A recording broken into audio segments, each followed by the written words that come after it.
دور جدید میں خدا کے وجود پر سوال اٹھا دینا ایک فیشن بن گیا ہے۔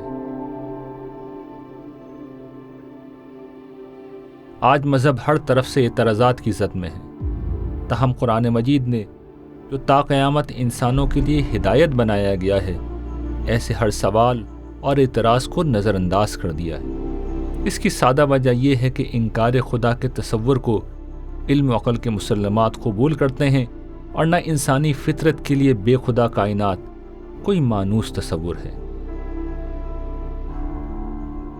انکار خدا کی وجہ کچھ بھی ہو سکتی ہے، علم و عقل اور فطرت نہیں ہو سکتی۔ اس کے برعکس قرآن مجید علم و عقل اور فطرت کے وہ شواہد انسانوں کے سامنے رکھتا ہے جو خدا اور اس سے ملاقات کے غیبی حقائق کو انسانوں کے لیے ایک عقلی اور فطری تصور بنا دیتے ہیں۔ علم و عقل اور فطرت کے وہ شواہد جو خدا اور آخرت کو قابل قبول بناتے ہیں، انسان کی کہانی کا بنیادی موضوع ہے، جو اس کہانی کی ہر قسط اور ہر سیزن میں نمایاں ہوتا چلا جائے گا۔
اس کہانی کا دوسرا مرحلہ جو قرآن مجید میں بیان ہوتا ہے، وہ اول تا آخر تمام انسانوں کی ایک ساتھ پیدائش کا مرحلہ۔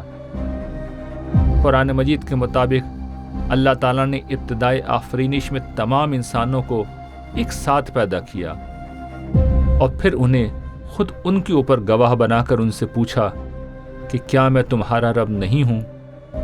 سب نے ایک زبان ہو کر جواب دیا کہ کیوں نہیں، ہم گواہی دیتے ہیں کہ آپ ہی ہمارے رب ہیں۔ انسان کی کہانی عرض امانت سے شروع ہوئی، جب اللہ تعالیٰ نے اپنا اختیار ایک محدود دائرے میں انسانوں کو امانتاً دیا تھا۔ قرآن مجید بتاتا ہے کہ انسانوں نے اپنے اس اختیار کو پہلی دفعہ اس وقت استعمال کیا تھا جب وہ اللہ تعالیٰ سے پہلی دفعہ ملے تھے اور اسے اپنا رب تسلیم کر لیا تھا۔ یہی انسان کی کہانی کا دوسرا مرحلہ ہے۔ اے پیغمبر، انہیں وہ وقت بھی یاد دلاؤ جب تمہارے پروردگار نے بنی آدم کی پشتوں سے ان کی نسل کو نکالا اور انہیں خود ان کے اوپر گواہ ٹھہرا لیا تھا۔ اس نے پوچھا تھا کہ کیا میں تمہارا رب نہیں ہوں؟ انہوں نے جواب دیا، ہاں آپ ہی ہمارے رب ہیں، ہم اس کی گواہی دیتے ہیں۔ یہ ہم نے اس لیے کیا کہ قیامت کے دن تم کہیں یہ نہ کہہ دو کہ ہم تو اس بات سے بے خبر ہی رہے۔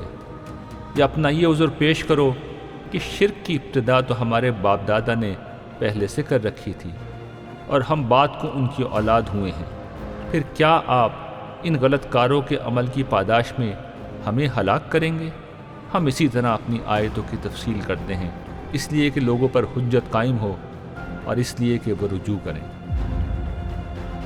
دیکھیں جو عہد الست ہے نا، یہ سورۃ الاعراف کے اندر رپورٹ ہوا ہے قرآن حکیم میں کہ اللہ تعالیٰ نے ارواح سے یہ سٹارٹ میں عہد لیا تھا جب اللہ تعالیٰ نے ان کو پیدا فرمایا اور پھر ڈورمنٹ پوزیشن میں رکھ دیا، اور پھر وقت کے ساتھ ساتھ وہ لوگ دنیا میں آ رہے ہیں۔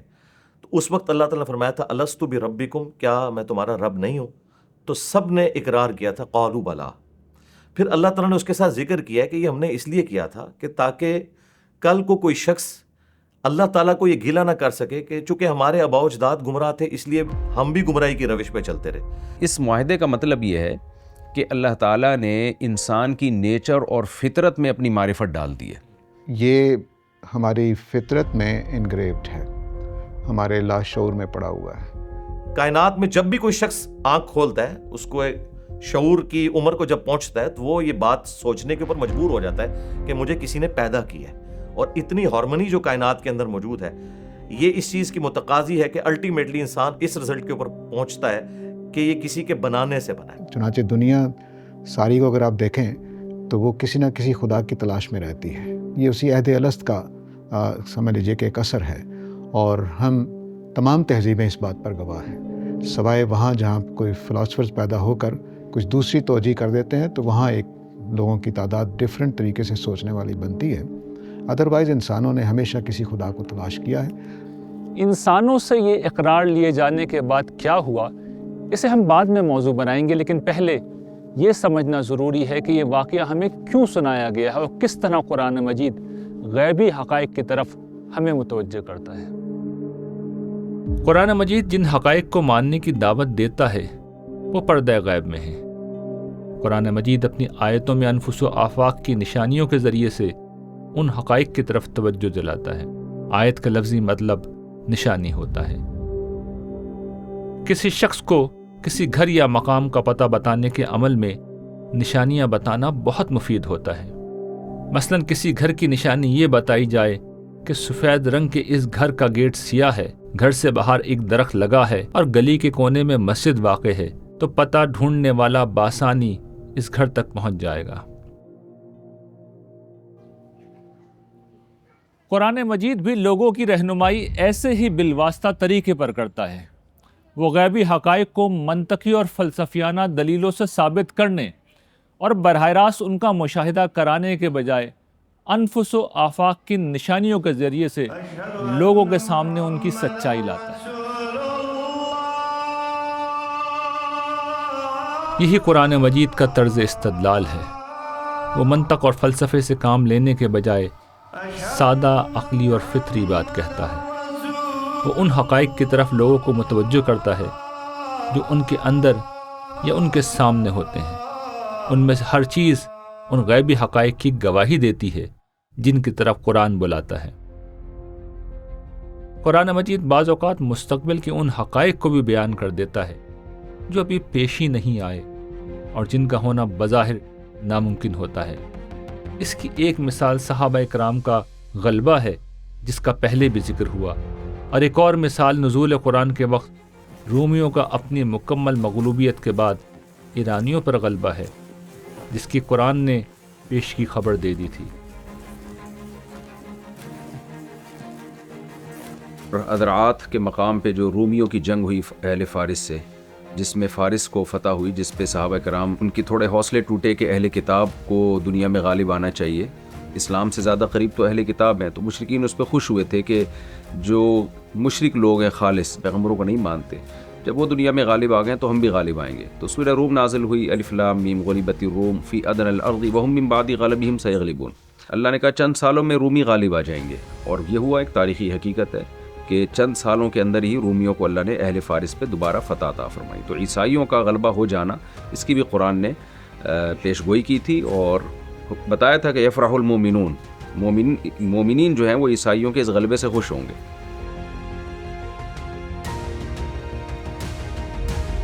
یہ واقعات جس طرح قرآن مجید کو خدا کا کلام ثابت کرنے کے لیے کافی ہیں، اسی طرح انفس و آفاق کی نشانیاں خدا و آخرت کے حق میں شہادت دینے کے لیے بہت ہیں۔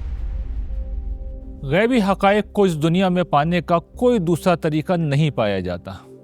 میں بھی اپنے مطلوبہ مقام تک ایسے ہی پہنچا ہوں۔ قرآن مجید بھی اسی طرح ان لوگوں کی رہنمائی کرتا ہے جو حق کے متلاشی ہوتے ہیں۔ رہے وہ لوگ جو ہدایت پانا ہی نہیں چاہتے، وہ قرآن جیسی روشنی پا کر بھی محروم ہی رہتے ہیں اور ساری زندگی اندھوں کی طرح بھٹکتے پھرتے ہیں۔ نگاہ شوق میں آ پردائے گماں سے نکل، عہد الست کا واقعہ قرآن کے اسی طرز استدلال کی ایک مثال ہے۔ یہ واقعہ ہمیں اپنے اندر سے اپنے رب کی طرف متوجہ کرتا ہے۔ یہ بتاتا ہے کہ خدا پر ایمان کی صدا دینے والوں کی تائید و تصدیق ہم اپنے اندر سے پاتے ہیں۔ انسان نے جب بھی فطرت کی نگاہ سے دنیا کو دیکھا ہے تو اس کا پہلا آنسر یہی ہوتا ہے کہ کوئی خدا ہے، کوئی کریٹر ہے۔ تمام انسان اپنی فطرت میں یہ تصور لے کر پیدا ہوئے ہیں۔ میرا آپ کا پہلا فطری رسپانس یہی ہے کہ ہمارا کوئی خدا ہے۔ آج بھی وہ جگہ جہاں پر کوئی باہر کی طرف سے زیادہ انٹروین نہیں کیا گیا، ان جگہوں کے اوپر بھی ایک خدا کا کنسیپٹ موجود ہے۔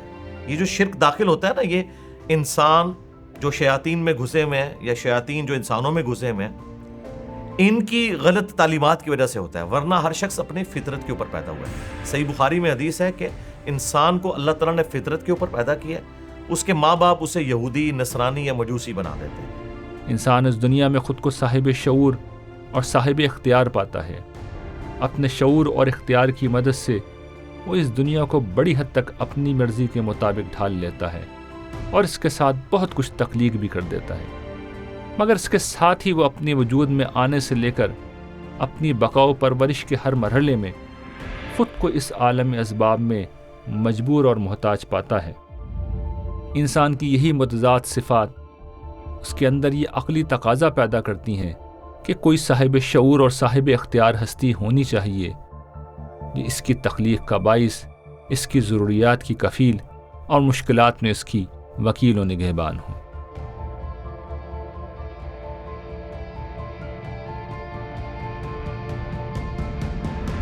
اس کے ساتھ جب انسان اپنے اندر نظر ڈالتا ہے تو اپنے خالق و مالک کا تصور انسان کو ایک مانوس حقیقت لگتا ہے۔ ایک عام انسان خدا سے مانگ کر اپنے عجز کی تلافی کرتا اور اس کی بندگی کرتا اور اس کی یاد میں سکون محسوس کرتا ہے۔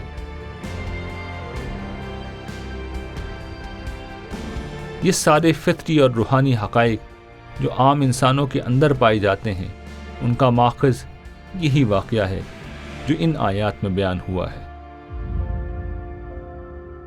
اے پیغمبر، انہیں وہ وقت بھی یاد دلاؤ جب تمہارے پروردگار نے بنی آدم کی پشتوں سے ان کی نسل کو نکالا اور انہیں خود ان کے اوپر گواہ ٹھہرا لیا تھا۔ اس نے پوچھا تھا کہ کیا میں تمہارا رب نہیں ہوں؟ انہوں نے جواب دیا، ہاں آپ ہی ہمارے رب ہیں، ہم اس کی گواہی دیتے ہیں۔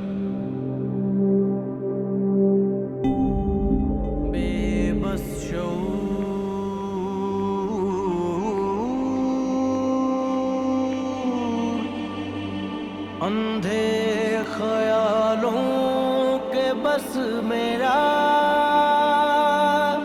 اے میرے بے مثال، میری دسترس میں آ لاتی تو ہے صبا تیری خوشبو صدا، مگر اے خالق صبا کبھی